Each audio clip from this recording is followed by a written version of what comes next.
Happy Sunday, happy 4th. Hope everybody's doing well. Another week, another opportunity to grow in any way that we can. Happy summer. This is officially the beginning of it.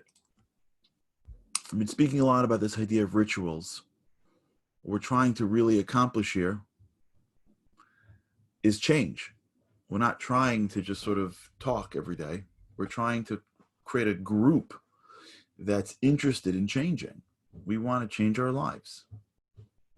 We want to be different people. Now, we're going to be different whether we like it or we don't. Our body's always changing. Our mind is always changing. Our mind adapts to everything that gets put in it. You're not the same person you were. Your body is regenerating itself. One of the most fascinating, most incredible miracles of creation is that a person could cut their skin and slowly watch that cut change, create a scab, and the skin comes together. Oh, it's an amazing thing. You're watching yourself change. You know, this Sunday morning, last night, we had a service as Shabbat ends called Havdalah. And one of the things that you do during Havdalah is there's a candle, and you're supposed to look at the reflection of the light of the candle into your fingernails. That's the custom. You can look at the candle when you make the blessing on the light, but the custom is you don't look at the candle directly for the blessing. You look at it in the reflection of your fingernails. And the rabbis asked why, and they say the fastest or the most consistent part of you that grows is your fingernails. It's always growing. You're always cutting them.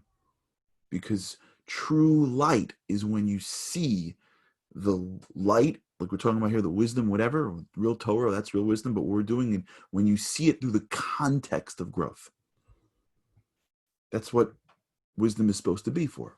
It's supposed to be for growing. And that's what we're trying to do. And the way we grow is by changing our brains. The way we change our brains is by doing things that are consistent. And the most consistent thing you can do that'll change you is your rituals. One of the things that we spoke about this whole last week was, how do you build them? You don't just do them. How do you build rituals that last? Well, how do you do anything right? Well, there's a process. How do you build a car? I don't know. There's a factory line, and they thought about it, and they said, okay, listen, this was Henry Ford's great invention. Henry Ford wasn't exactly the greatest man in the world in terms of his personal life, if you've studied him, but if you studied his business capacity, it's unbelievable. Henry Ford is an entrepreneur that took on the world. And when Henry Ford came to the scene, remember, we were living at a time where everybody took advantage of their work.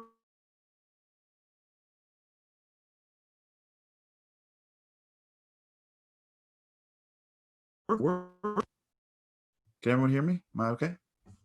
Sorry, I think we froze for a second. Where everyone took advantage of their workers. If you remember what took place in Carnegie Steel with the riots and the killings, Henry Ford shows up and says, we're going to give people an 8-hour workday, and we're going to produce more cars than anybody else. You know why he did that for? Because Henry Ford sort of popularized the factory line. He got more out of every worker because he figured out the process. There's a process for rituals. We don't just roll into them. They have to be measurable and clear, and they have to be +1, a little bit past our comfort zone. And we have to link them to things that we already like so that we're guaranteed to move down the road. But there's another area. There's a lot more. We're going to try to hit one at a time. You know, there's different ways in which you start things. Yes, improved by Elon Musk, very good. When I was younger, when I'd first gotten married, I lived in a garden apartment with a few friends living close by. As I got older, we started looking for homes. A bunch of friends and I got together in one apartment, and we decided that we weren't going to move to a neighborhood. We're going to start a neighborhood. Wanted to find a plot of land or something, the place that was very basically didn't have a lot of people to it. Wanted to build our own thing. We went out there and we really tried to meet with people and start new things. And it took us about a year of every day going to look at homes to finally the thing collapsed.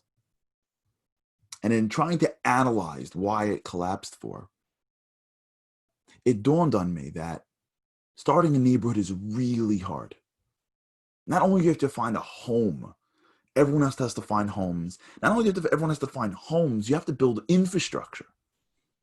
You have to build the schools for your children. If you go to synagogue, you got to build a synagogue. If you eat kosher food, you have to find kosher food. You can't just roll into something. You need to have infrastructure. Same thing in companies. When you look at most companies that start by themselves, a few, of course, a few make it, but the vast majorities that start, the vast majority of companies that start fail. Well, why does it fail for? The people that are there are very dedicated. They're very talented.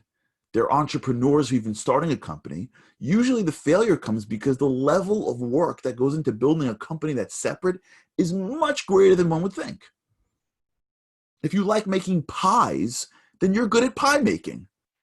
You may not be good at employee insurance and rent and negotiating a lease and figuring out how to sweep a floor and all the stuff that goes into running a company. If you're an accountant, that's wonderful.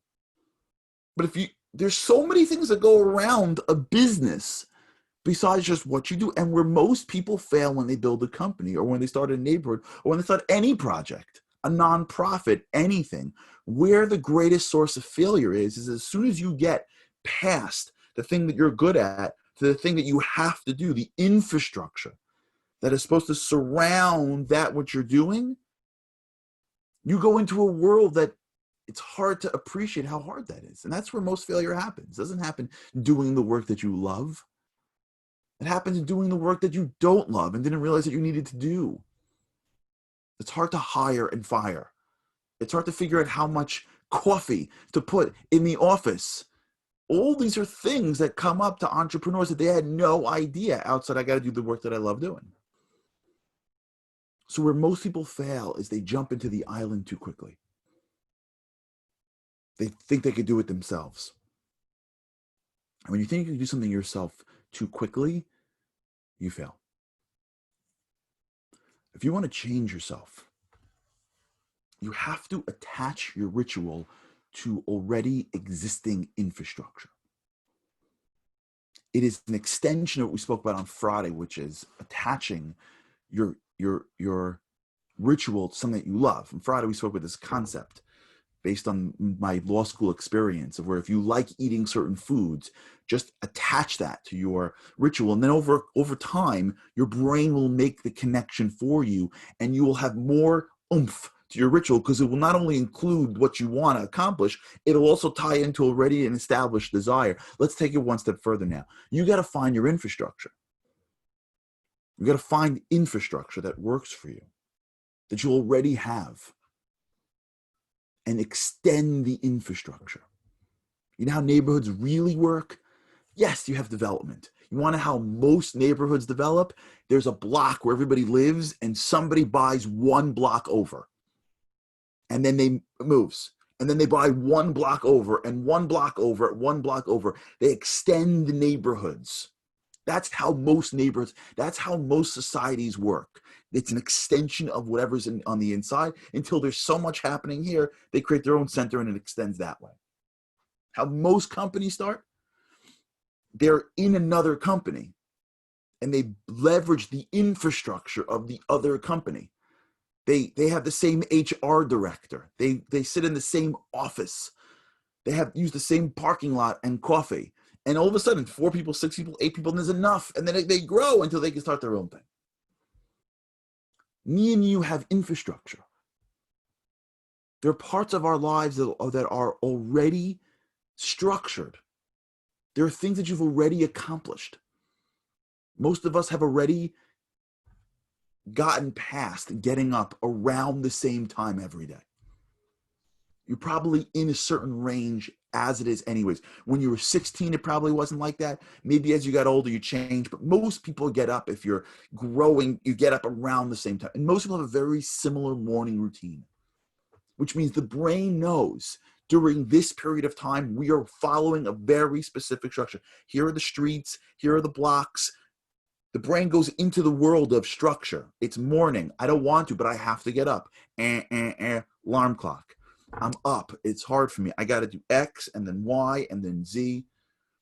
For most people, there are parts of their day that are structured. They come home at a certain time. They go to bed at a certain time. Dinner night is a certain. You look around at your already existing day and you'll find that there is structure there. There's infrastructure. Your brain already has maps of what to do for parts of your day. The greatest place to place a ritual is in that infrastructure. It adds to an already existing routine. You extend your routine. So if you get up at 7 every morning, it is easier to do your routine at 6:30 and you wake up a half an hour earlier, or if your morning routine is an hour, to extend it to 115 more minutes. It's easier for you to take your new ritual and stick it in a place where you will already for sure be at. If you place your ritual at 12:30 because it makes sense conceptually, but you're in 5 places at 12:30, gone. It's gone. You're putting your ritual on an island. You have to place your ritual where there's already established infrastructure and link it to that place so that all you're really doing is expanding. You're expanding the blocks in your mind. You're leveraging off all the years that you had to get up, that you had to brush your teeth, that you had to eat breakfast. Your body sends you a signal saying, we're hungry. Your brain already knows when that signal comes in of hunger, I got to go to one place and deal with that. I may be eating the wrong thing when I get to the place, but I got to go to a location. And in that location, I'm getting, if you work at an office, you already know I got to go somewhere. I got to sit in a desk. There's a place I got to sit at. Whatever you're doing, there's part of your day that already is structured. Find your ritual and place it around that neighborhood. Because now what you're doing is you're leveraging that. You're already in motion. The worst place to put a ritual is in a place that you can't control. I do it all the time. I fail at this all the time. I tell my secretary, schedule all my calls when I'm on the road. Because I'm going to get to the airport. I think I did this here. I'm going to get to the airport, and when I get there, I'm on a TSA line. How long is that? I'll be on forever. I can make a call here. Then I'm going to be on this, and I'm going to sit on the airplane. I can read this. I can write this. I assume that when I travel, from when I get out of that Uber to while I get into the Uber, I can do a million things. I always fail. I never assess how long it takes to get on the line, how exhausting it is to get on the line, how long it takes to get through the security, when you're bored, getting bored in the right place, finding a place, sitting down. All of that exhausts me. And all of that is unknown. So as I schedule all of my rituals take place in travel, they always bomb. I never fully appreciate that when I get home, when I travel in the car, when I get back in the car after a long day and I've got call schedules, I'm like, are you crazy? I just want to do nothing for 30 minutes. I just want to sit in a car and not think. I don't think that way. My ritual is right. I just placed it in the wrong place. If I place it someplace in the morning or at night, whatever it is, if I place it in a place where I know I'll be up for, remember, and we spoke about this, it's called ego depletion. If you place your rituals at night, most likely you've already used all your willpower up. You probably won't have any more willpower for your ritual. If you place it into the morning, most likely you'll come at with a fresh barrel of willpower and you'll be able to hit it. Remember that ritual placement is as important as the ritual itself. Because if you're not placing it right, you can fail, not because the idea isn't good, but because it's not in the right zone. 3 guys could have the best idea in the world, but because they didn't get the right level of investment, or because they didn't start in the right place, their company fails. Happens all the time. It's not their fault. They had all the right ideas, all the right intentions, all the right talent, but they didn't have the infrastructure to be successful. And if you follow great entrepreneurs, they knew that. They were always raising, connecting, because they understood that if I can't connect to infrastructure, I can't take it to the next level. Let's take it one step further. There's a part of us that wants to be successful. There's a part of us that wants to be great. Remember, we have that significance. So as you're building your ritual, not only do you place it into the right place, there's another trick. There's another trick how to do it. You have to include people that are not yourself. If you really want to cement this. Now listen, sometimes you can't because everyone around you thinks you're crazy and it's not worth it. I get that. That happens all the time to me. Sometimes I can't say certain things because, like, if I tell this friend or this thing, they're like, what are you talking about? Sometimes you got to keep it to yourself. But sometimes one of the greatest ways to make sure your ritual stays is when you include other people. There's a great rabbi who wanted to quit smoking. This is a great story. His name is Rabbi, I think, well, I'm not going to say his name. In case I get it wrong, I don't want to say, there's a great rabbi who wanted to quit, stop smoking. So years ago, if you remember, no one knew about the ill impact, the negative impact on your health. So this rabbi smoked all the time. He was a chain smoker. And then one day the reports he got, some doctor who told him it's bad for your health. And he said, I have to stop. And he couldn't. So here's what he did. He got up one morning, and every morning he addressed all the students. And in the morning address, he says, everyone should wish me a mazel tov. And they said, mazel tov for what? He goes, I quit smoking. I said, wow, you did what? Mazel tov. And he comes back after the class, and one of his students are next to him. They said, Rabbi, you started yesterday. What do you mean you quit smoking? Like, this is day one. So he said, I don't know if I'm going to go back. But what I do know is that I care a lot about what those students think of me. I care. I'm the rabbi of I'm the head of the whole school. Can you imagine how embarrassing it's going to be if they see me smoking now? Now I'm forced. Now I have no choice. If I smoke, it's not just that I'm hurting myself, is that I'm embarrassing myself in front of these students. And I know that even if I'll justify to myself how to do it, as soon as I realize that I'm going to embarrass myself in front of all those students, I'm going to hold myself back. You see that brilliance in terms of understanding self. There's another level to this besides just finding the infrastructure, which is what we're going to talk about tomorrow, rightly around accountability. Tomorrow we're going to begin this process. I want to end already. I want to move on, but I want to hit from all the angles. Whenever you find the right placement of your ritual, when you recognize that in order to do the ritual properly, I've got to measure it, I got to make it clear, I got to link it to the things that I like, I got to place it in the right place. But there's the next level to this. And the next level to this is to say, okay, how do I make it mandatory? What do I got to do to now take it out of my hands? Because at the end of the day, the truth is you could work it out, and you should, that whenever you do this pleasure, you got that thing. But what if you stop? No one's going to know. So when you're really up against the wall and you have to do that ritual, but it's so late or so early and you don't want to do it, you can fail. But once you start taking it out of yourself into someplace else, somebody else is expecting you to do it. Somebody else is monitoring you. You've obligated yourself in a different way.